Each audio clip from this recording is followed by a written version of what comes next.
Nous saluons la participation à cette séance de la ministre des Affaires étrangères de la RDC, Thérèse Wagner, ainsi que la présence des représentants de Rwanda, de l'Angola, du Burundi, du Kenya, de l'Afrique du Sud et du Zimbabwe. À l'entame de mon propos, je voudrais exprimer mes condoléances aux familles des ressortissants de la RDC qui sont morts et continuent à mourir suite à l'escalade des violences menées par le M23 ces derniers mois. La Russie est solidaire du gouvernement et du peuple de la RDC en cette période difficile. Il est indispensable de strictement respecter la souveraineté, l'intégrité territoriale, l'indépendance et l'unité de ce pays conformément à la charte de l'ONU. Une fois de plus, nous présentons nos condoléances aux familles des soldats de la paix de l'ONU qui ont été tués et des soldats qui ont trouvé la mort, soldats de la SADC. Nous sommes solidaires avec le gouvernement de la RDC et les États qui ont perdu des soldats. Aucune attaque contre les soldats de la paix n'est acceptable. La Russie condamne les actes du M23. Nous appelons à la cessation immédiate des combats, au retrait des combattants et des groupes armés illégaux des territoires contrôlés qu'ils ont pris en RDC. Nous appelons également le Rwanda à répondre aux exigences des membres du Conseil de sécurité et de l'Union africaine concernant la suspension des mesures de défense du retrait des unités combattantes. Mais on ne peut pas, il ne suffit pas de stopper l'escalade dans l'est de la RDC. Il n'y a pas de règlement militaire à la crise. Ce n'est possible que par un accord politique. La RDC et le Rwanda doivent revenir à la table des négociations et respecter le processus de Luanda. Ce conflit a une longue histoire sanglante et il faut éliminer ses causes profondes.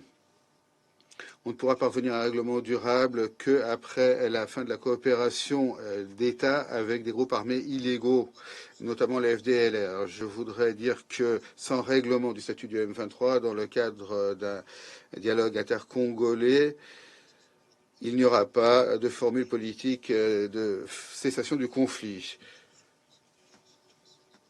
Il faut que les paramètres soient définis par Kinshasa et Kigali. Autrement, on risque de voir un conflit d'ampleur régionale dont nous voyons déjà les signes avant-coureurs. La Russie salue les efforts des États de la région et des dirigeants africains pour stabiliser la situation de l'Est de la RDC. Nous saluons les décisions des sommets de l'Union africaine, de la SADC, de l'OCAE et de la CEEAC. Nous espérons que les partis entendront les voix de leurs voisins et qu'il y aura des résultats. Il faut avant tout mettre à terme aux souffrances de la population civile. Nous sommes très préoccupés par les conséquences humanitaires de l'escalade des violences dans l'Est de la RDC. Nous sommes alarmés par l'augmentation des cas d'exécution extrajudiciaire, de violences sexuelles, de recrutement d'enfants et de groupes armés illégaux. Tout cela doit cesser. Je voudrais en particulier parler d'un thème que chacun connaît, mais qui est délibérément ignoré, le thème des activités RDC d'entreprises militaires privées européennes.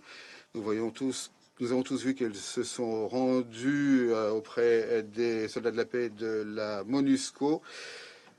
Les images de transport des mercenaires européens à Kigali ont fait le tour du monde. Nous estimons que ces événements ne correspondent pas vraiment avec la manière dont la Russie voit le mandat de la mission conférée par le Conseil. Nous sommes convaincus également que le silence de nos collègues européens et américains face à des tels faits va de pair avec leur zèle à condamner la coopération bilatérale des pays africains dans le domaine de la sécurité avec d'autres États.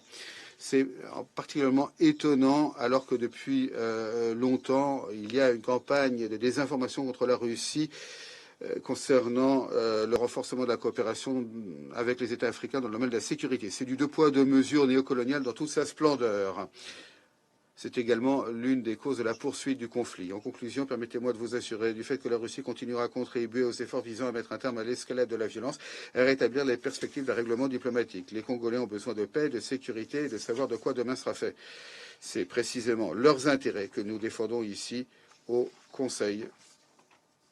Je vous remercie.